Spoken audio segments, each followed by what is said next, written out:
I first saw him through a veil of exhaustion, my vision blurred by the kind of bone-deep fatigue only single mothers truly understand. The restaurant was closing. My feet ached in ways I couldn't even describe anymore, and the wallet sat heavy in my apron pocket. Thick black leather that smelled faintly of expensive cologne and whispered of a life I'd never know. I wasn't supposed to be working the VIP section tonight. My regular tables were in the back corner of Valentino's, where tips were modest but steady. But Mia had called in sick, and Mr. Rossi had practically begged me to cover. "Please, Emma, only you handle these clients right," he'd said, his Italian accent thickening with stress. What he meant was that only I wouldn't flirt back or get flustered when rich men made inappropriate comments. 6 years of raising my daughter alone had burned away any patience for games. The wallet had slipped from his suit jacket when he stood to leave. I noticed it immediately. How could I not? The leather alone probably cost more than a month of my rent, but by the time I'd reached down to retrieve it, he was already gone, his security detail flanking him like shadows. The restaurant had fallen silent as he passed through, conversations dimming like someone had turned down the volume on the world. "Who was that?" I'd whispered to Carlos, the bartender who knew everything about everyone. "That?" Carlos had gone pale, wiping the same spot on the bar for the third time. "That's Dante Salvatore, and if you value your sanity, you'll pretend you never saw him." Now, hours later, I stared at the business card I'd found inside the wallet. No title, just a name and a number embossed in matte black on heavy stock. The rest of the contents were equally minimalist but staggering. Several thousand in cash, a single platinum credit card and a photo. Just one. A small, worn picture of a woman with sad eyes. Not what I expected to find in a man's wallet. No ID, no driver's license, nothing to prove he existed at all. My tiny apartment was quiet, except for the soft whir of the ancient window unit struggling against the July heat and the occasional creak from the bedroom where Lily slept. My 5-year-old daughter was the only good thing to come from the nightmare of my marriage to Rick, who had vanished the moment I'd told him I was pregnant. Last I heard, he was somewhere in Arizona with his new family, conveniently forgetting the child support he never paid. I turned the wallet over in my hands again. The right thing to do was call the number, return it, move on. The emergency room bill on my kitchen table, the result of Lily's asthma attack last month, screamed at me from beneath a final notice stamp. The cash in this wallet could make that disappear. It could pay for Lily's medication for months. I pushed the thought away immediately, disgusted with myself. I wasn't a thief. Tired, desperate, and afraid sometimes, yes, but not a thief.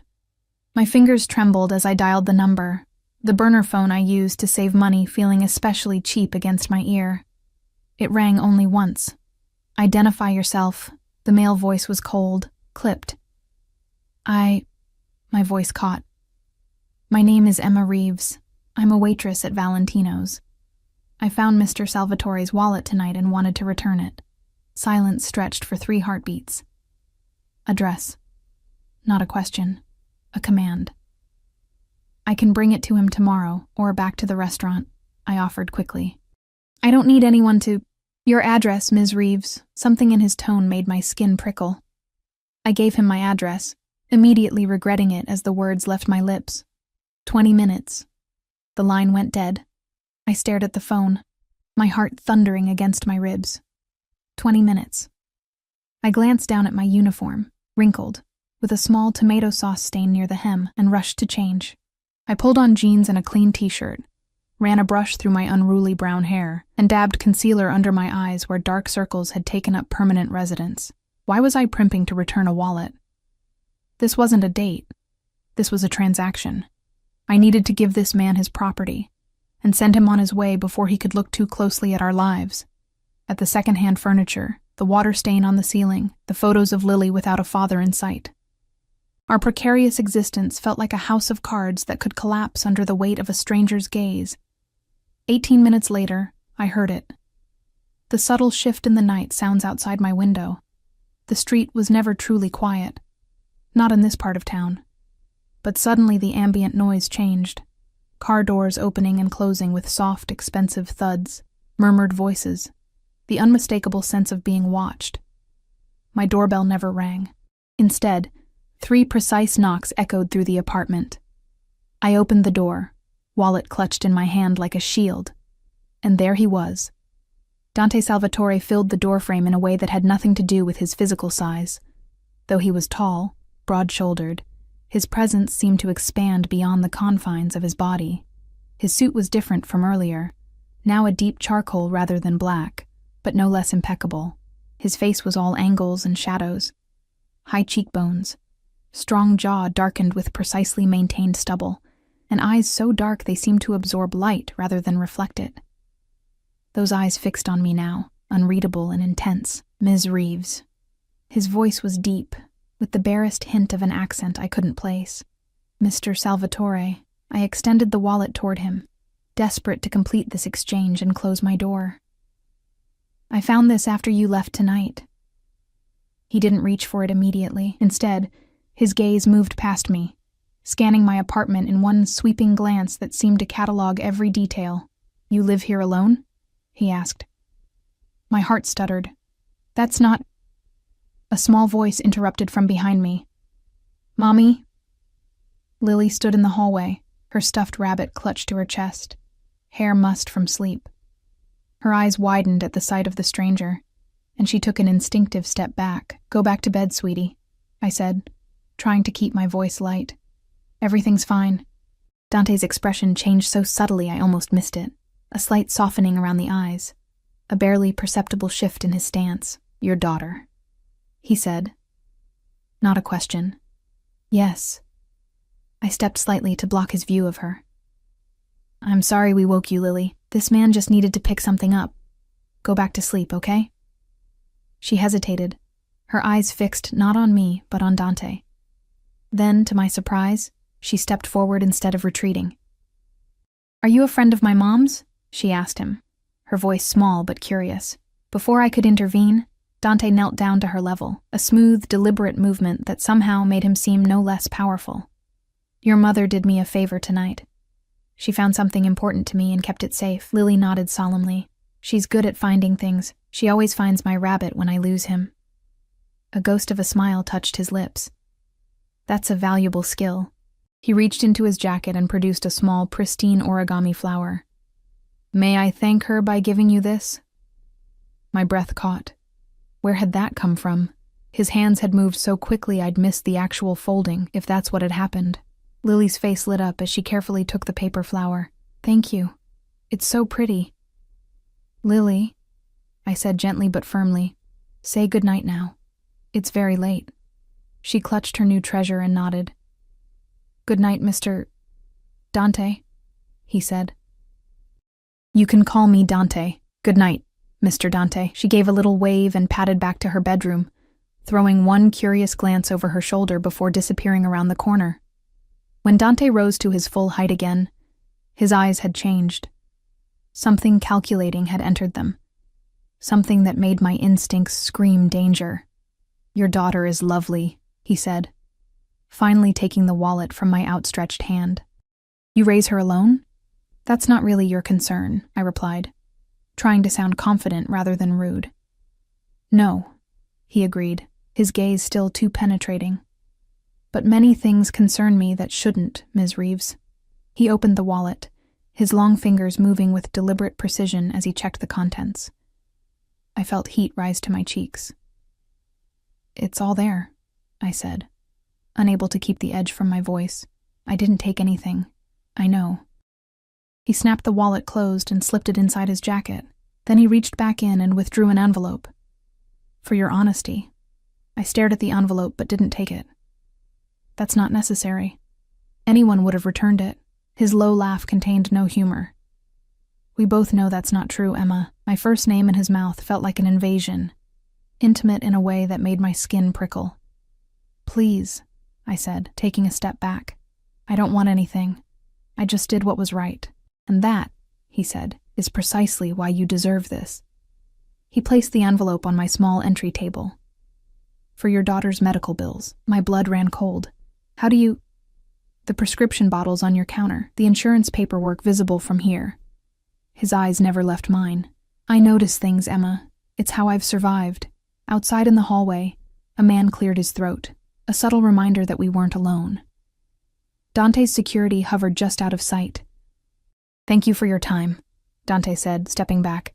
"Your integrity is unexpected." Is that supposed to be a compliment? The words escaped before I could stop them. For the first time, a genuine smile touched his face, transforming it entirely. "Yes, the rarest kind." He turned to leave, but paused. "The hospital on your bill? St. Mary's? Dr. Abramson is the best pediatric pulmonologist there. Tell him Dante Salvatore referred you. Your daughter will receive excellent care." With that, he was gone, his footsteps nearly silent on the worn carpet of the hallway. I closed the door and leaned against it, my heart racing, the envelope untouched on the table. How had a simple good deed turned into whatever this was? I finally forced myself to pick up the envelope, expecting perhaps $100. A generous tip, but nothing life-changing. When I saw the contents, my knees buckled. $10,000 in crisp $100 bills. And beneath them, a business card. Not the minimalist one from the wallet, but one for Dr. Abramson at St. Mary's, with a private number handwritten on the back. I sank to the floor, envelope clutched in my trembling hands, certain of only one thing. My life had just veered wildly off course, and I had no idea where this new path would lead. The next morning felt surreal, as if the events of the previous night had been a vivid dream. But the envelope hidden in my underwear drawer confirmed the reality. Dante Salvatore had stood in my apartment, spoken to my daughter, and left me with enough money to clear my most pressing debts. I dropped Lily off at Mrs. Hernandez's apartment downstairs, our regular childcare arrangement when I worked the morning shift. The elderly woman adored Lily, and her rates were the only ones I could afford. As I handed over Lily's inhaler and emergency contact information, the same routine every day, I felt a strange urge to confess about the mysterious man who had appeared at our door last night. But what would I say? That a man who made Carlos the bartender go pale had given my daughter an origami flower, and me an envelope full of cash. "You look tired, mija," Mrs. Hernandez said, her weathered hand touching my cheek. "More than usual." "Late night," I replied, forcing a smile. "Extra shift." "You work too hard." She shook her head, the same gentle admonishment she'd been giving me for years, just until things get better. My standard response, though better, remained a distant, almost mythical concept. The restaurant was quiet when I arrived, still hours from opening for lunch service. I found Mr. Rossi in his small office, glasses perched on his nose as he frowned at invoices. "Emma," he looked up, clearly surprised. "You're not scheduled until 4. "I know. I hesitated, unsure how to frame my question. "The man who sat at table 9 last night. Mr. Salvatore. I was wondering what you know about him." Mr. Rossi's expression changed instantly, shudders coming down over his usually warm eyes.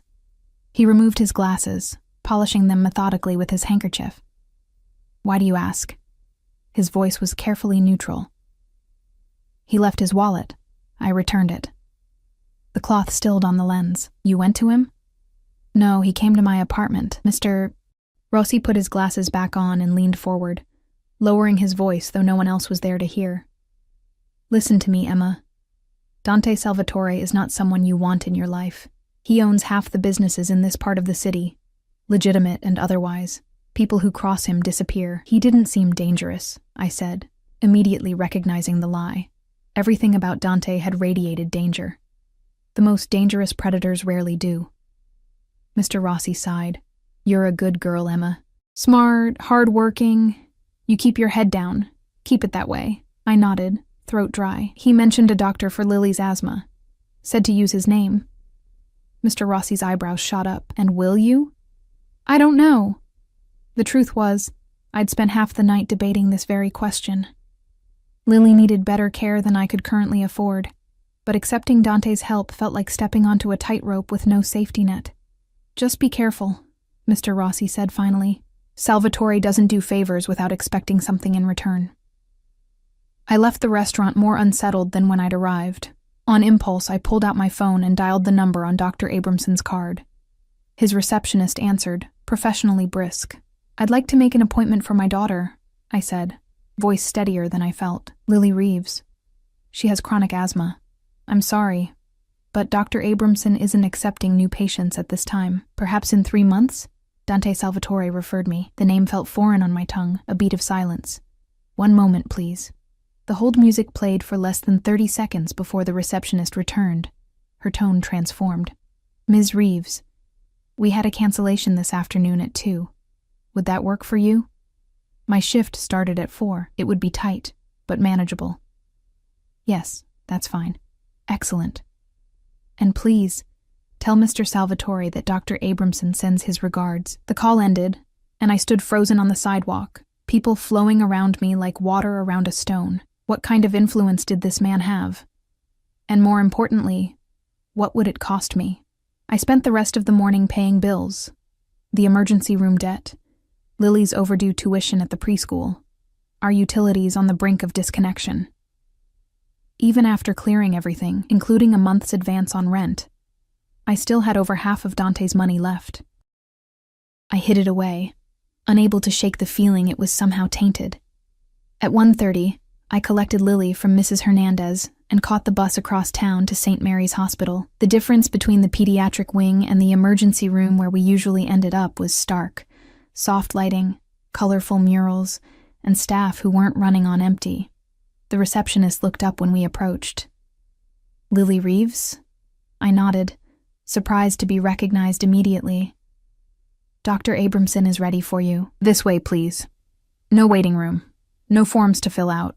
Just immediate attention, as if we were VIPs. Dr. Abramson was a tall man with kind eyes and a gentle manner that immediately put Lily at ease. He spent 45 minutes with us, reviewing her history, conducting tests, and explaining treatment options I'd never heard about from our clinic doctor. She needs a different inhaler regimen, he said, writing a prescription, and possibly this new medication. It's quite effective, though still in limited release. Is it covered by insurance? I asked reflexively. He glanced at me over his glasses. Everything will be taken care of, Ms. Reeves. By who? I pressed. I believe that's been arranged. His tone was final, professional. Lily is a delightful child. I'd like to see her again next week to monitor how she's responding to the new treatment. Before we left, the nurse handed me a bag containing not only Lily's new prescriptions, but also a small stuffed dragon wearing a doctor's coat. Dr. Abramson thought Lily might like this, she explained with a wink at my wide-eyed daughter. As we waited for the bus home, Lily clutched her new toy, chattering happily about the dragon doctor, who would make her feel better. I checked the time. 3:40. I'd never make it to my shift. I called the restaurant. Mr. Rossi, I'm so sorry. I'm at the hospital with Lily, not an emergency, I added quickly. Just a doctor's appointment that ran long. Don't worry about it, he replied, surprising me. Carlos can cover. Take care of your little one. Disconnecting, I stared at the phone in confusion. Mr. Rossi never gave shifts away that easily. Something wasn't right. My unease deepened when we arrived home to find a sleek black car parked outside our building. The driver, a broad-shouldered man with a close-cropped haircut, straightened when he saw us. Ms. Reeves. He nodded politely. Mr. Salvatore would like to speak with you. Lily tugged at my hand. Is that Mr. Dante's friend? The man's impassive expression softened fractionally at Lily's question. That's right, little miss. I'm Marco. I can't just leave, I protested. I have my daughter with me. Mr. Salvatore anticipated that. Marco opened the car door to reveal a booster seat installed in the back. He's invited both of you. Every warning bell in my head was ringing. Where exactly does he want to meet? His home, for dinner. Marco checked his watch. He's expecting you in 30 minutes, and if I say no? The question slipped out, more defiant than I felt. Marco's expression didn't change. It wasn't presented as an invitation you could decline, ma'am. The implied threat hung in the air between us. I looked down at Lily, who was staring at the luxury car with undisguised fascination. Can we ride in the fancy car, Mommy, please? I hesitated, then nodded tightly. Let me get changed first. Upstairs, I threw on the only dress I owned that wasn't completely worn out, a simple navy blue wrap dress I'd bought secondhand for job interviews. I applied minimal makeup, twisted my hair into a neat bun, and tried to ignore the hammering of my heart. You look pretty, Mommy. Lily said when I emerged from the bathroom. Thank you, sweetheart. I knelt to her level. We're going to meet the man from last night. The one who gave you the paper flower, remember? She nodded enthusiastically. Mr. Dante. Is he your new friend? No, honey. He's someone who helped us. But I need you to be on your very best behavior, okay? And if at any point you feel scared or want to leave, you squeeze my hand 3 times. That'll be our secret signal. Like a spy code? Her eyes widened with delight. Exactly like a spy code. I forced a smile, hoping my anxiety wasn't visible to her 5-year-old eyes. Now, let's go. Marco drove us through neighborhoods that grew progressively more upscale, finally turning onto a private drive that wound through wrought iron gates and manicured grounds. The house, more accurately, mansion, at the end of the drive was a modernist structure of glass and stone, imposing yet somehow elegant. Wow, Lily breathed. Is this a castle? Something like that, I murmured, my mouth dry. As the car pulled to a stop, the front door opened. Dante stepped out, no longer in a suit, but casually dressed in dark jeans and a charcoal sweater that looked more expensive than my entire wardrobe. The change in attire did nothing to diminish his commanding presence. You came. He approached as Marco opened our door, his eyes moving from me to Lily and back again. You didn't leave much choice, I replied quietly. A small smile touched his lips. Yet you still had one, Emma. You always do. Before I could respond, Lily scrambled out of the car, her new dragon clutched tightly in one hand. Hi, Mr. Dante. We came to your castle. Dante knelt to her level, just as he had in our apartment. Hello, Lily. I see you've brought a friend. This is Dr. Dragon. He's going to help me breathe better. She held up the stuffed toy proudly. The real doctor gave him to me today. Dr. Abramson has excellent taste in dragons. Dante's voice was gentle with her in a way I hadn't heard before. He looked up at me. I'm pleased you made the appointment. The doctor who's usually booked months in advance, who miraculously had time for us today, who wouldn't discuss payment. I kept my voice low, out of Lily's earshot. What exactly are you playing at, Mr. Salvatore? He rose to his feet, his dark eyes intent on mine. I don't play, Emma, and please, call me Dante. Fine, Dante. What do you want from us? Right now, I want to offer you dinner. He gestured toward the house. After that, we'll discuss possibilities. A shiver ran down my spine at his phrasing. Possibilities. The word hung between us, loaded with implications I couldn't, or wouldn't, decipher. Lily had already started up the steps, entranced by the house. I hurried after her, aware of Dante's gaze following our movements. Inside, the home was a study in understated luxury, open spaces, museum-quality art, and furnishings that looked both beautiful and untouched. Not a home so much as a display of power. Valentina will look after Lily while we talk, Dante said, as an elegant older woman approached. She's prepared a children's movie room with popcorn and juice. I want to stay with my mom, Lily said immediately, pressing against my leg. I was about to agree when Dante spoke. The room has a fish tank that goes from floor to ceiling, with sharks. Lily's eyes widened. Real sharks? Small ones. Dante's mouth quirked. And very colorful fish. Can I go see Mommy? Please? I hesitated, looking at Valentina, who smiled reassuringly. I raised Mr. Salvatore from a boy, she said, her accent thick but warm. Your daughter is safe with me. The revelation that this woman had raised Dante was so unexpected, it momentarily silenced my objections. I nodded reluctantly, and Lily happily took Valentina's outstretched hand. Before they disappeared down the hallway, I caught Lily's eye. Remember our code? She nodded solemnly, then broke into a grin as she skipped away with Valentina. You're protective, Dante observed once we were alone. She's all I have. I met his gaze directly. And I still don't understand why we're here. Instead of answering, he guided me through the house to a terrace overlooking the grounds, where a table was set for an intimate dinner. The city sprawled in the distance, beginning to twinkle with evening lights. Please sit. He pulled out a chair, the gesture unexpectedly old-fashioned. I sat, acutely aware of his proximity as he took the seat across from me. A server appeared silently, pouring wine and disappearing just as quickly.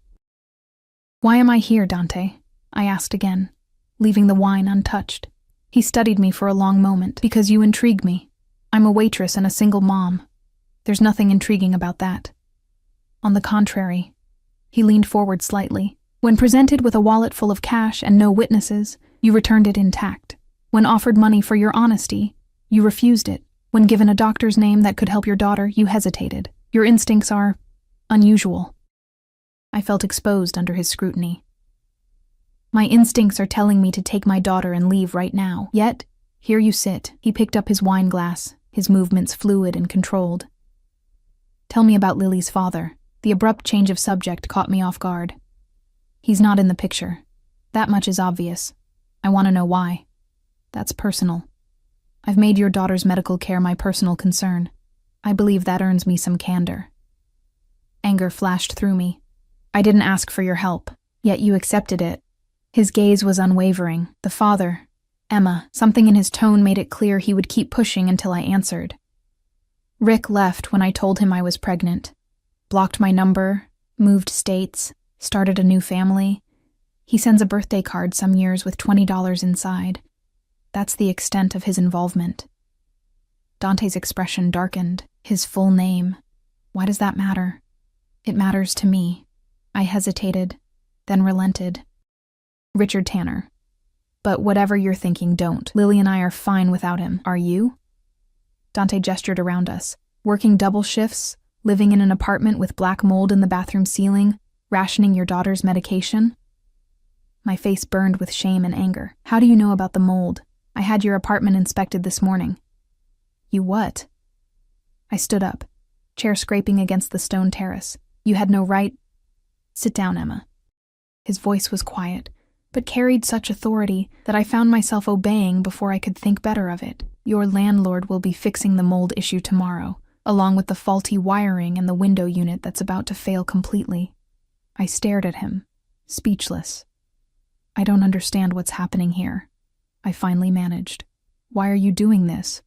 What could you possibly want from me?" Dante's eyes remained fixed on mine, dark and unreadable in the fading light. "What I want," he said finally, "is a solution to a problem." "What problem?" I asked cautiously. He took a sip of his wine before answering. "My position requires certain appearances, stability, family, a respectable front." My stomach tightened as I began to understand where this might be heading. "And what does that have to do with me?" "My associates believe a man in my position should have a wife, children. It creates an image of permanence, of having something to protect." His gaze shifted momentarily to the direction Lily had gone. "Your daughter is charming. You are intelligent, discreet, and clearly devoted to her welfare. These are admirable qualities." I felt the blood drain from my face. "Are you proposing some kind of arrangement?" "I'm proposing a mutually beneficial solution." He leaned forward, his voice dropping slightly. "You need financial security, a better environment for your daughter, access to opportunities she currently lacks. I need a family for appearances." "You want to rent us," I said flatly, anger rising in my chest. "Like props." Something dangerous flashed in his eyes. "I want to provide for you. In exchange, you would attend certain functions as my wife, live in my home, and raise your daughter in comfort. It would be a business arrangement, nothing more." "Nothing more?" I echoed incredulously. "You're talking about completely upending our lives. For the better." He countered smoothly. "Lily would have the best education, medical care, opportunities that working double shifts will never afford her." I stood again, this time determined not to be intimidated back into my seat. "This is insane. You don't even know me." "I know enough." His calm was infuriating. "You're 27 years old. You've worked at Valentino's for nearly 6 years. Before that, you completed 2 years at the community college studying business administration, before your pregnancy forced you to withdraw. Your credit is poor due to medical debts, not frivolous spending. You haven't dated since your daughter's father left. You spend what little free time you have volunteering at Lily's preschool." My mouth fell open. "Have you been investigating me?" "Thoroughly." he admitted without a trace of shame. I don't make offers like this lightly, Emma. This isn't an offer. I struggled to find the right word. It's bizarre. People don't do this. People in my world do. He rose to his feet, his height and presence suddenly overwhelming as he moved closer. Think about what I'm offering. No more choosing between rent and medicine. No more double shifts. No more living paycheck to paycheck. At what cost? I asked, holding my ground despite the urge to step back. What would you really expect from me? Discretion. Loyalty. The appearance of a contented family life. His eyes traveled over my face, lingering momentarily on my lips. Nothing that would compromise your dignity or safety. You would be well protected, both of you. Protected from what? A ghost of a smile touched his mouth. You're smarter than that, Emma. You know who I am, what I do. I did know, or at least I suspected, the way Carlos and Mr. Rossi reacted to his name, the immediate compliance from Dr. Abramson's office, the wealth, the security, the quiet power he exuded. Dante Salvatore wasn't just rich. He was dangerous. You're connected to organized crime, I said quietly. I have interests in many businesses, he replied, neither confirming nor denying. Some more regulated than others, and you want to bring my daughter into that world? Are you out of your mind? I want to bring her into a world of privilege and opportunity, he corrected. My other affairs would never touch her.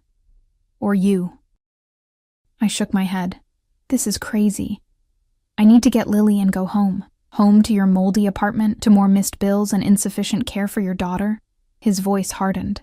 Think beyond your pride, Emma. Think of Lily. Don't you dare use my daughter to manipulate me, I hissed, anger finally overtaking fear. You don't know the first thing about being a parent. Something shuddered in his expression. Perhaps not, but I know what it means to grow up without options. He turned away slightly, gazing out at the city lights. You don't have to answer tonight. Take a week to consider. I don't need a week. The answer is no. He turned back to me, and to my surprise, he looked almost amused. So decisive. Another quality I admire. He reached into his pocket and withdrew a small velvet box. Nevertheless, take this. I didn't reach for it. What is it? He opened the box to reveal a stunning diamond ring. If you reconsider, putting this on will signal your acceptance. And if I don't, then you sell it and use the money for Lily's future. He closed the box and set it on the table. Either way, she benefits. Before I could respond, Valentina appeared with Lily, whose face was lit with excitement. Mommy! I saw sharks and rainbow fish and a fish that looked like Nemo. She rushed toward me, eyes bright. Can we have a fish tank at home? Our apartment is too small for a fish tank, sweetheart, I said automatically, my mind still reeling from Dante's proposition. Not necessarily, Dante interjected, his demeanor transforming instantly to one of casual warmth. Fish tanks come in many sizes. Lily beamed up at him. Mr. Dante, your house is amazing. Valentina showed me the movie room and the library with the ladder that slides, and she said there's even a swimming pool. Perhaps you can see the pool another time, he replied, his eyes meeting mine over her head. If your mother agrees. Can we, Mom? Please? Lily bounced on her toes, oblivious to the tension in the air. We should go home now, Lily. It's getting late. I reached for her hand, deliberately ignoring the velvet box still sitting on the table. But we haven't had dinner yet, she protested. Another time, Dante said before I could respond. I've asked Marco to prepare a package for you to take home. On cue, Marco appeared carrying a large insulated bag that undoubtedly contained enough gourmet food for days. That's not necessary, I began. I insist. Dante's tone made it clear there was no point arguing. Marco will drive you home. As we prepared to leave, Dante knelt once more to Lily's level. It was a pleasure to see you again, Lily. Take good care of your dragon doctor. I will. She smiled shyly. Thank you for showing me your castle. Anytime. His eyes flicked up to mine. It could be your castle, too. The drive home was quiet, Lily drifting to sleep against my side, exhausted from the excitement. My mind raced with the implications of Dante's offer. Part of me was outraged at his presumption, at the cold calculation behind his proposal. Yet another part, The part that had lain awake countless nights worrying about Lily's future couldn't help but consider the possibilities. No more crushing medical bills. No more substandard housing. A good education for Lily, security, stability. But at what cost? Becoming essentially the property of a man I barely knew, a man who operated in shadows and wielded his power like a weapon. Living a lie. Trading one form of imprisonment for another. When we arrived at our apartment building, Marco carried the sleeping Lily upstairs for me, gently placing her on her bed, before withdrawing with a respectful nod. I noticed he'd also brought up the food, and, to my dismay, the velvet box containing the ring. "Mr. Salvatore said to remind you. 1 week," Marco said quietly before leaving. I spent that night sitting at our small kitchen table, staring at the closed velvet box as if it might bite me. Inside was either our salvation or our downfall. I just couldn't decide which. The next day brought another surprise. My landlord, previously impossible to reach whenever repairs were needed, showed up with a full crew of workers. The mold was removed, the wiring fixed, the ancient air conditioner replaced with a new model. He was nervously polite, nothing like the dismissive slumlord I'd dealt with for years. "Got a call from the owner of the building," he explained, not quite meeting my eyes. Said the whole place needed to be up to code immediately. I didn't need to ask who had made that call. Later that afternoon, a courier delivered an envelope containing private insurance cards for both Lily and me, along with documentation showing all premiums paid for the next year. The cards bore our names but had no connection to Dante that I could see. Each day of that week brought a new demonstration of what life under Dante's protection could mean. A college fund established in Lily's name. Acceptance to the prestigious Oakwood Academy, where tuition started at figures I couldn't even contemplate. A letter from my student loan company indicating my debt had been paid in full. Never once did Dante himself appear or call. It was all handled through proxies. Marco, couriers, anonymous phone calls. The message was clear. This was just a taste of what accepting his offer would bring. By the 5th day, I was no closer to a decision. I picked Lily up from preschool, noticing how her breathing seemed easier with the new medication regimen. "Mommy, when can we visit Mr. Dante's castle again?" she asked as we walked home, her small hand in mine. "I don't know, sweetheart. Maybe never." Her face fell. "But I liked it there, and Valentina said she would teach me to make real Italian cookies next time." "There are lots of nice places in the world," I said carefully. "Mr. Dante's house is just one of them, but he has sharks," she countered with 5-year-old logic. "And he made you smile." I stopped walking. "What do you mean?" She looked up at me with innocent eyes. "You smiled at him. Not your work smile or your tired smile. Your real smile. I haven't seen that smile in a long time." Had I smiled at Dante? I couldn't remember doing so, yet Lily noticed things in her simple, honest way that adults often missed. That night, after tucking Lily in, I finally opened the velvet box. The ring inside was undeniably beautiful, a large oval diamond surrounded by smaller stones, set in platinum. It probably cost more than I would earn in a decade. I slipped it onto my finger experimentally, surprised at how perfectly it fit. The weight of it felt strange, foreign. In the dim light of my bedroom, the diamonds caught what little illumination there was and scattered it like tiny stars. "Mrs. Salvatore," I whispered to the empty room, testing how the words felt on my tongue. "Alien." Absurd.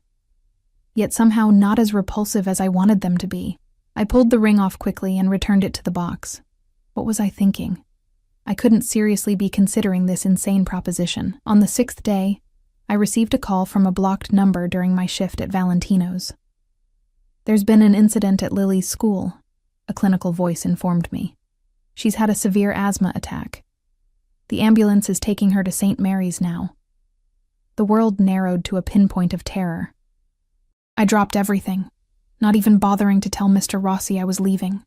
By the time I arrived at the hospital, frantic and breathless, I found not the chaotic emergency room scene I expected, but Lily sitting up in a private room, color returned to her cheeks, breathing normally while a nurse checked her vitals. "Mom," she called when she saw me, smiling as if nothing had happened. "She's perfectly fine now," the nurse assured me. Dr. Abramson adjusted her medication and she responded very well. The attack was significant, but we caught it early. Relief flooded through me, followed quickly by confusion. How did you know to call Dr. Abramson? How did she get a private room so quickly? The nurse gave me a knowing look. Mr. Salvatore's instructions were very clear. Lily is to receive priority care regardless of circumstances. I sat heavily in the chair beside Lily's bed, my mind reeling. Even without accepting his offer, Dante was already protecting us. What would happen if I said no? Would this safety net disappear as quickly as it had appeared? Mom, look what Mr. Dante brought me. Lily's voice broke through my thoughts. She held up a plush shark identical to the ones in the tank at his mansion. I froze. Mr. Dante was here? He came right after the ambulance, Lily explained, hugging the stuffed shark. He held my hand until I could breathe better. He told me not to be scared. My gaze snapped to the nurse, who nodded confirmation. Mr. Salvatore was here for about an hour. He only left when we assured him Lily was stable. Where is he now? He had some business to attend to, the nurse replied carefully. But he left instructions to be notified when you arrived. As if summoned by her words, the door opened. I expected Dante, but instead Marco entered, his imposing figure somehow less threatening in the pediatric ward. Ms. Reeves.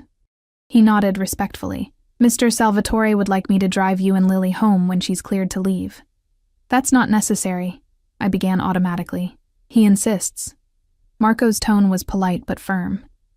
He also asked me to give you this. He handed me a sealed envelope. Inside was a note written in elegant masculine handwriting. Emma. Today demonstrated how quickly life can change. Lily is precious. She deserves every advantage, every protection. So do you. My offer stands for one more day. No manipulation, no pressure beyond the simple statement of facts. Just a reminder of what was at stake. Lily's well-being, her future, her very breath.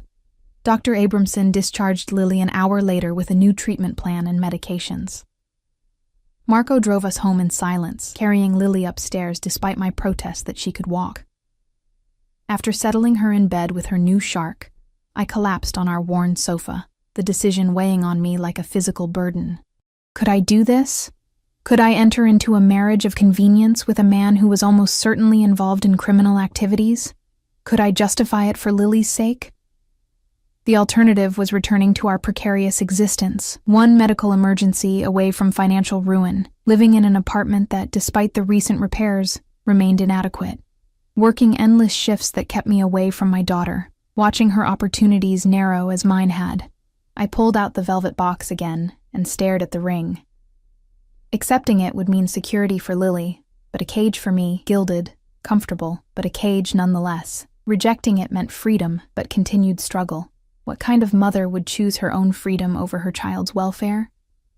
Sleep eluded me that night. By morning, I had made my decision. I dressed carefully in the best clothes I owned, still woefully inadequate for what I was about to do. Lily was sleeping peacefully, her breathing clear and even. Mrs. Hernandez agreed to watch her, asking no questions about my unusual morning errand. I took a taxi to Dante's mansion, the velvet box clutched in my hand. The gates opened as we approached, as if I was expected. Perhaps I was. Marco met me at the door. Mr. Salvatore is in his study. He led me through the sprawling house to a wood-paneled room lined with books. Dante sat behind a massive desk, reading through documents with such focus he didn't immediately notice our arrival. Dressed in another impeccable suit, he looked every inch the powerful businessman. Only the slight shadows under his eyes suggested he might not have slept well either. Ms. Reeves is here, Marco announced, then withdrew, closing the door behind him. Dante looked up, his dark eyes instantly assessing my expression, my posture, the box in my hand. Emma. He stood, coming around the desk. How is Lily? Resting comfortably. I met his gaze directly, thanks to your intervention. He dismissed this with a slight gesture. Dr. Abramson would have treated her regardless. Not in a private room. Not with immediate attention. I took a deep breath. Not with you holding her hand through the worst of it. Something flickered in his eyes, surprise perhaps that Lily had mentioned this detail. Children shouldn't face fear alone. No, I agreed softly. They shouldn't. He gestured to the box in my hand. You've made a decision. I nodded, opening the velvet box to reveal the ring. I have conditions. A slight smile touched his lips. Of course you do. Lily comes first, always. Her safety, her happiness, her future. Those are non-negotiable. Agreed. I won't be involved in any illegal activities, ever. I don't want to know details. I don't want to be complicit. His expression didn't change. Your hands will remain clean. I want to finish my degree. I need something that's mine, some purpose beyond this arrangement. I'll ensure you have that opportunity. I took a steadying breath, and I need to understand what you expect from me. The complete truth. Dante studied me for a long moment. Then he gestured to a seating area near the fireplace. Please.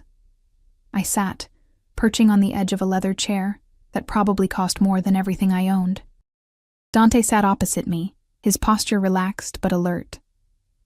My organization has grown significantly over the past 5 years, he began. With that growth comes scrutiny, not just from authorities but from rivals. A man in my position with no attachments is perceived as unpredictable, dangerous. He leaned forward slightly. A family man, however, is seen as stable, rational, less likely to take unnecessary risks. So I'm a stabilizing influence, I said, unable to keep the edge from my voice. A humanizing factor. In part, his gaze was unflinching. But there's more. I've reached a point where I'm expanding into legitimate businesses, real estate, import, export, financial services. These ventures require a certain image. Corporate partners, politicians, bankers, they all prefer to deal with men who reflect their own values, family, tradition, respectability. And what about, I hesitated, heat rising to my cheeks. Physical expectations? His expression remained impassive. This would be a real marriage in legal terms only, Emma. I would never force unwanted attention on you. The arrangement would be for appearances, separate bedrooms, separate lives within these walls. A slight pause. Unless you wished otherwise. I ignored the implication of his last words. And how long would this arrangement last? I proposed 3 years initially. After that, if you wished to leave, you would do so with financial security for both you and Lily. A generous settlement. Ownership of a home of your choosing. Lily's education fully funded through university. And if something happened to you? The question slipped out before I could stop it. A ghost of a smile touched his lips. A practical consideration. In that event, you and Lily would be well provided for. My lawyers have already prepared the necessary arrangements. I stared at him. You were that confident I would agree? Not confident. Hopeful. His voice softened almost imperceptibly. I don't make offers I'm not prepared to honor, Emma. Every contingency has been considered. I looked down at the ring still nestled in its velvet box. When would this start? Immediately. A small civil ceremony this week. A more public celebration later, once you're settled. He watched me carefully. Your apartment lease would be terminated. You would move in here with Lily. And my job? Would no longer be necessary, though if you wished to continue working somewhere as part of your studies, arrangements could be made. It all sounded so neat, so organized. A business transaction, nothing more. Yet something in his eyes when he looked at me, something in the way he had rushed to Lily's side during her asthma attack, suggested there might be more to Dante Salvatore than cold calculation. Why me? I asked suddenly. You could have chosen anyone, someone from your world, someone who understands the life you lead. Why a waitress with a child and a mountain of debt? Dante was silent for a long moment, his expression unreadable. Because when I saw you at the restaurant that night, something resonated. You carried yourself with quiet dignity despite your circumstances. You put your daughter above everything else, and when you returned my wallet untouched, you demonstrated a moral compass that is uncommon in my experience. He rose and moved to stand by the window, his back to me. I've known many women, Emma, beautiful women, ambitious women, women born to wealth and privilege. None of them looked at me and saw past the power, the money, The danger. You did. You saw me clearly and weren't afraid to challenge me.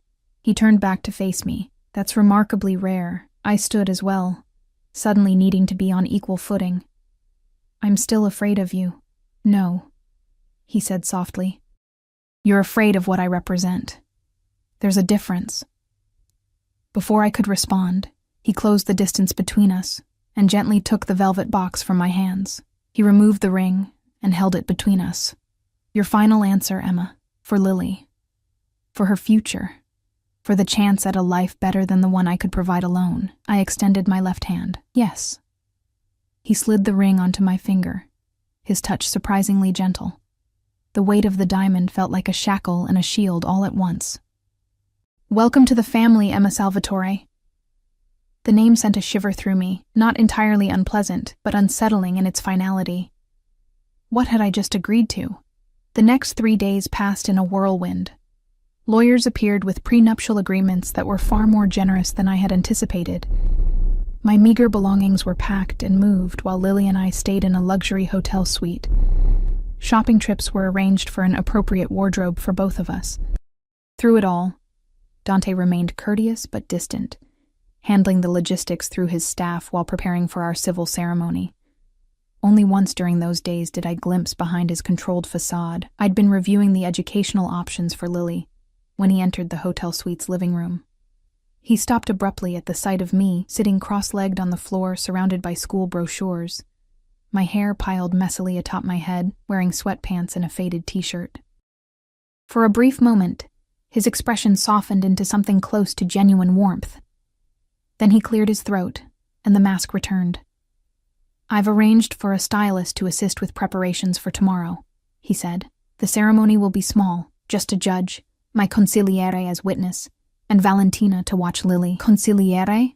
I repeated, the unfamiliar term hanging between us. Antonio, my advisor. You'll meet him tomorrow. Dante hesitated, then added, he's the only one who knows the true nature of our arrangement. To everyone else, this is a love match, a whirlwind romance. I nodded, gathering the brochures into a stack. I understand. He turned to leave but paused at the door. The blue one, he said, gesturing to the school brochures. Brookfield Academy. It has the best science program, and Lily mentioned she wants to be a doctor for children with breathing problems. The fact that he had not only spoken with my daughter about her dreams but remembered them in detail caught me off guard. Thank you. I'll consider it. He nodded once and left, leaving me to wonder yet again what kind of man I was about to marry. The civil ceremony the next day was brief and businesslike. I wore a cream-colored dress that had been delivered that morning, understated but elegant. Dante wore another impeccable suit. We exchanged simple gold bands and emotionless vows. Antonio, a gray-haired man with shrewd eyes, watched the proceedings with an expression I couldn't interpret. Valentina held Lily's hand, both of them beaming as if this were a fairy tale come true, instead of a calculated business arrangement. When the judge pronounced us husband and wife, Dante surprised me by leaning in for a kiss. I had expected something perfunctory, a mere formality. Instead, his lips touched mine with unexpected gentleness, lingering just long enough to send a jolt of warmth through me before he pulled away. Congratulations, Mrs. Salvatore, the judge said, smiling benignly, completely unaware of the true nature of what he had just sanctified. As we signed the marriage certificate, I caught Antonio watching me with calculating eyes. He knew this was a sham, yet there was something in his gaze that suggested he was reassessing his judgment of the situation. Of me. That evening, we moved into Dante's mansion, my new home, though it felt nothing like one. Marco drove us from the hotel, Lily chattering excitedly about her new bedroom that Valentina had promised would have a canopy like a princess. I sat silently beside Dante in the back of the car, the weight of my new reality settling over me like a heavy cloak. You're quiet, Dante observed, his voice low enough that Lily, distracted by the passing scenery, couldn't hear. It's been an overwhelming day, I replied, twisting the unfamiliar wedding band on my finger. He covered my restless hand with his own, the unexpected contact startling me. It will get easier, Emma. Would it? I wondered, or would I simply become accustomed to living a lie? The mansion looked different upon our arrival. warmer somehow, with lights glowing in every window. Valentina waited at the door, her weathered face creased in a genuine smile as she bent to embrace Lily. "Welcome home, little one," she said, then straightened to look at me. "And welcome to you, Mrs. Salvatore." The name still felt foreign, an identity I'd borrowed rather than earned. Dante placed his hand lightly on the small of my back, guiding me inside. The gesture seemed possessive, territorial, though his touch remained gentle. "I've prepared a small celebration dinner," Valentina informed us. "Just the family." Family. The word echoed in my mind as we followed her to the dining room. Is that what we were now? A family cobbled together through necessity and calculation? The meal was exquisite. The conversation surprisingly easy as Lily dominated with questions about every aspect of her new home. Dante answered each one patiently, occasionally catching my eye across the table with an expression I couldn't quite decipher. After dinner, Valentina took Lily upstairs for her bath and bedtime routine, a task that had always been mine alone. The loss of this ritual struck me with unexpected force, and I excused myself to follow. "She knows you, Mom," Lily said, as I tucked her into a bed that seemed impossibly large for her small body. "I told her I like bubbles in my bath and stories about brave girls." "Of course you did," I smiled, smoothing her hair away from her forehead. "Are you okay with all this, sweetie? It's a big change." Lily nodded solemnly. "I like it here. Mr. Daddy Dante, said I can have a real fish tank in my room. And he's going to take us to Disney World." I blinked in surprise. "He said that?" "Uh-huh. When I told him I'd never been on an airplane before." She yawned, her eyelids growing heavy. "Mom, are we rich now?" The innocent question caught me off guard. "We're comfortable now. But that's not what matters most, remember? Being kind and smart matters most." She recited sleepily, our long-standing mantra. "And family." "That's right." I kissed her forehead, breathing in her clean, sweet scent. "I love you more than anything in the world, Lilybug." "Love you too, Mom." Her eyes drifted closed. "And I think I might love Daddy Dante too. Is that okay?" My throat tightened. "Of course it's okay. Sleep tight now." I found Dante in his study, jacket discarded, sleeves rolled up as he reviewed documents at his desk. He looked up as I entered, his expression softening almost imperceptibly. "Lily's asleep," I said, hovering uncertainly in the doorway. "She mentioned Disney World?" A ghost of a smile touched his lips. "She expressed interest. I thought it might be a suitable honeymoon destination for the three of us." "You don't have to do that. I'm aware." He set down his pen. "I want to. Children should have experiences beyond their everyday lives. Magic. Wonder." Something flickered in his eyes, things I lacked at her age. The brief vulnerability in his tone caught me by surprise. "What was your childhood like?" He gestured to a chair across from him. An invitation. I sat, curling my legs beneath me in a casual posture that felt strangely intimate in this formal setting. "My father was traditional," Dante said after a moment. "He believed children should be seen rarely and heard never. My mother died when I was 4. Valentina raised me as best she could within the constraints my father allowed." "That sounds lonely." "It was educational." His expression remained neutral. "I learned early that power was the only currency that mattered, and weakness was unforgivable. That's a harsh lesson for a child." "The world is harsh, Emma." His eyes met mine. "I learned to control my environment rather than be controlled by it. And now you control everything," I observed. "Including me." A flash of something, anger, hurt, crossed his face before disappearing behind his usual mask. "Our arrangement is voluntary. You can leave at any time." "Can I?" I challenged. "When you've created a life for Lily that I could never provide on my own. When leaving means taking her from comfort and opportunity back to struggle." "That's not really a choice." Dante was silent for a long moment. "What would make this more bearable for you?" The question surprised me with its sincerity. "Honesty," I answered without hesitation. "Don't pretend this is something it isn't. Not when we're alone." "Very well." He nodded once. No pretense behind closed doors. And freedom to make my own decisions about my life, my education, my interests. "Within reason, yes. What does within reason mean?" His expression hardened slightly. It means understanding that your actions reflect on me now. It means recognizing there are enemies who would use you or Lily to get to me. It means accepting certain security protocols for your own protection. I hadn't fully considered this aspect of our arrangement, that by aligning myself with Dante, I might become a target. The thought sent a chill through me. "Are we in danger?" I asked quietly. "Not if you follow the rules." He leaned forward. "Marco and his team will provide security whenever you leave the house. You'll have a dedicated line to reach me in emergencies.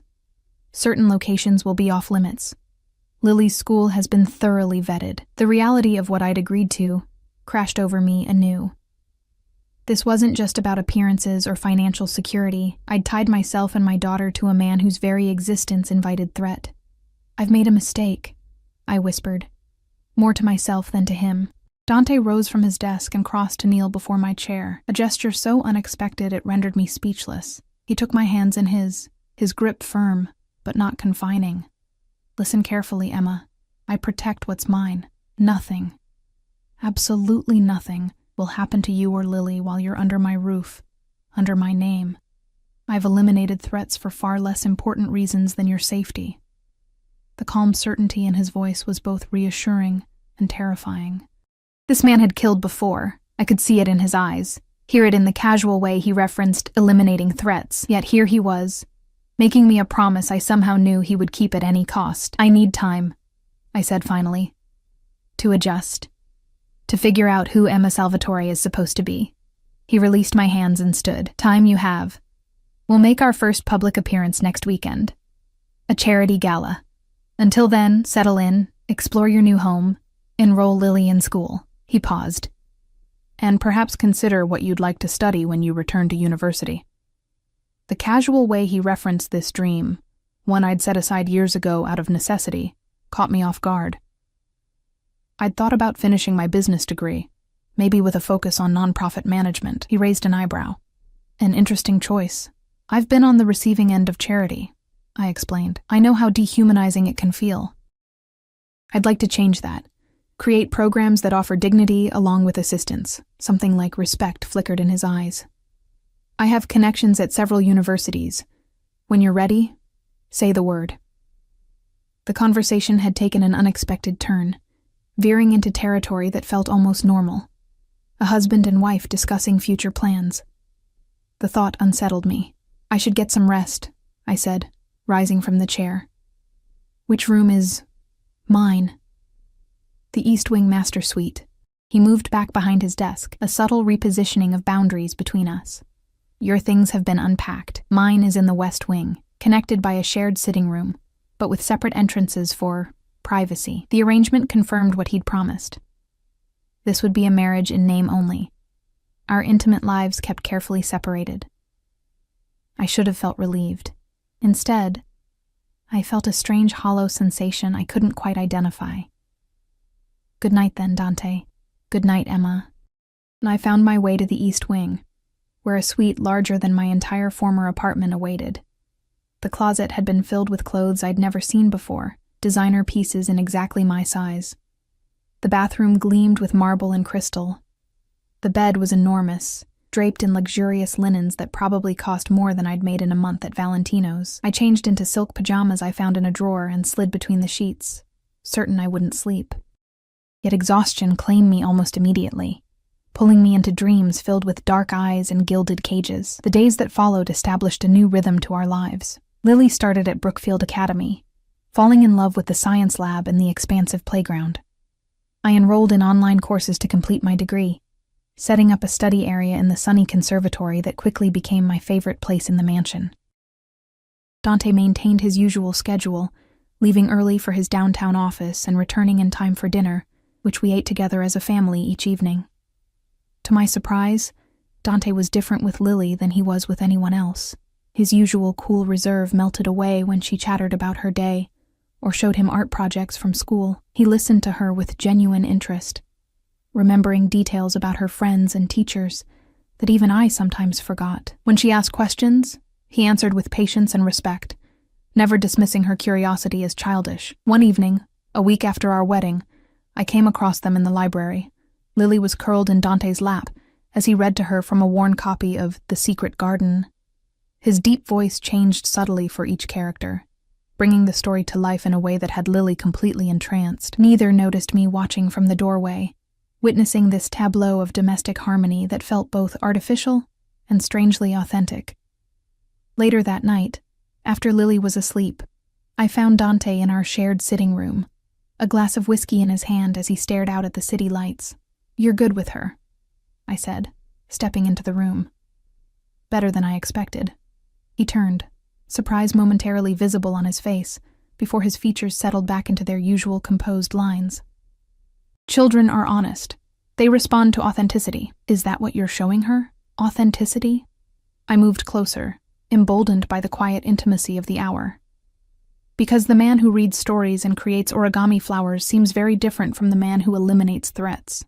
His jaw tightened. "We all contain multitudes, Emma. Even you." "What does that mean?" "It means the woman who returns a stranger's wallet intact is also the woman who agreed to marry that stranger for financial security." His gaze was penetrating. "We all make compromises." The observation stung because it contained truth. "I did it for Lily." "I know." His voice softened slightly. "Just as I agreed to this arrangement for reasons beyond mere appearances." My pulse quickened. "What reasons?" He took a sip of his whiskey, his dark eyes never leaving mine. "Perhaps I'm tired of an empty house. Perhaps I recognize something in you, a strength, a resolve, that I admire. Or perhaps—" He set down his glass. "Perhaps I simply wanted you from the moment I saw you at Valentino's. And this was the only way I could imagine having you in my life." The admission hung in the air between us, charged with implications I wasn't prepared to face. "This isn't real, Dante. We agreed. The circumstances may be manufactured," he conceded, stepping closer. "But that doesn't mean everything that follows must be false." He was close enough now that I could smell his cologne, could see the faint shadow of stubble along his jaw. My body responded to his proximity in ways my mind didn't want to acknowledge. "I should go to bed," I said, my voice embarrassingly unsteady. "Of course." He stepped back immediately, respecting the boundary I'd established. "The gala is tomorrow evening. Your dress has been delivered. Valentina will help with any preparations you need." I nodded, relieved and oddly disappointed by his retreat. "Good night, Dante." "Sweet dreams, Emma." The charity gala marked our first public appearance as husband and wife. My dress was a deep burgundy creation that made me look like a stranger to myself.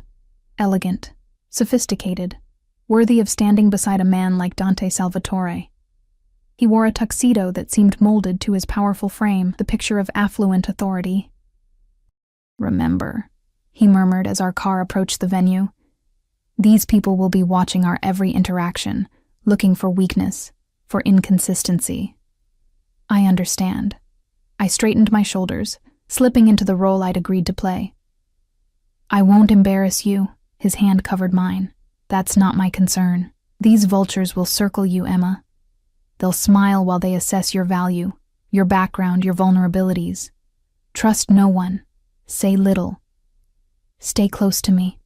The warning should have frightened me. Instead, it ignited a stubborn determination to exceed expectations, to prove myself equal to this challenge.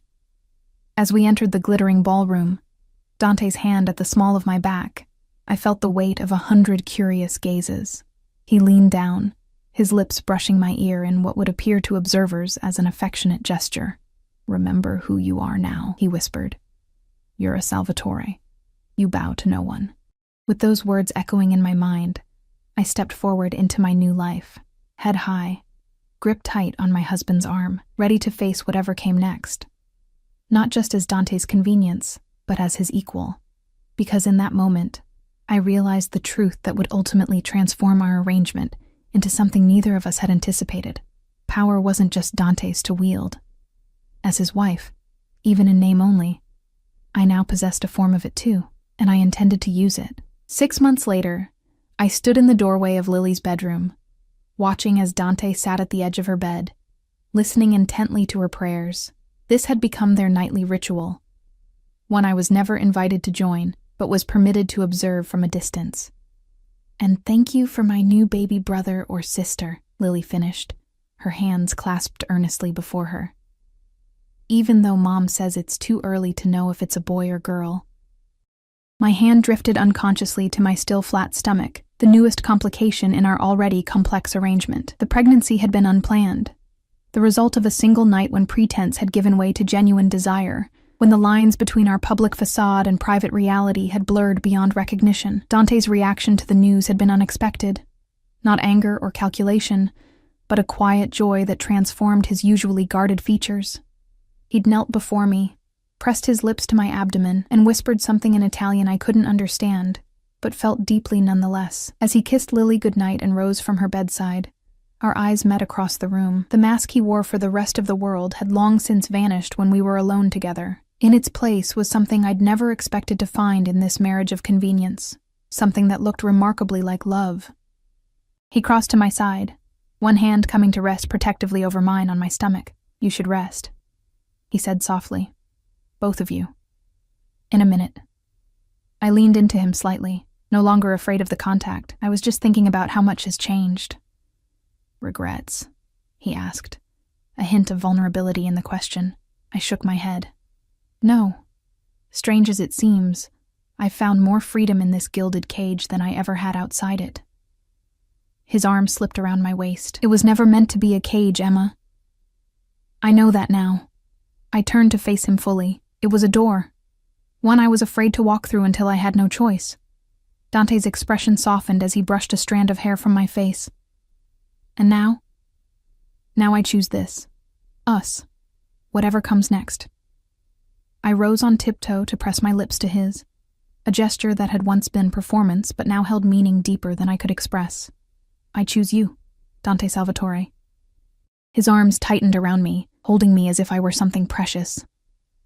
"You saved me," he murmured against my hair, "from a life of shadows and cold power." "And you saved us," I replied, thinking of Lily sleeping peacefully, of the child growing inside me, of the woman I'd become. Stronger, more confident, no longer defined by struggle and fear.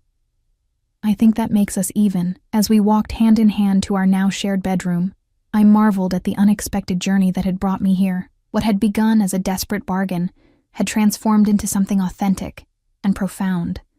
A family built not from obligation, but from growing love. A partnership forged in the fire of challenge and unexpected connection.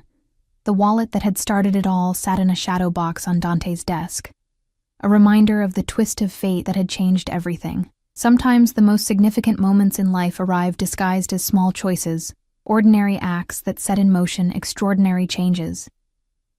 I had called a dangerous man to return his wallet, unaware my life was about to change. Now, with his ring on my finger and his child beneath my heart, I wouldn't change a single step of the path that had led me here, to a happiness I never imagined could be mine.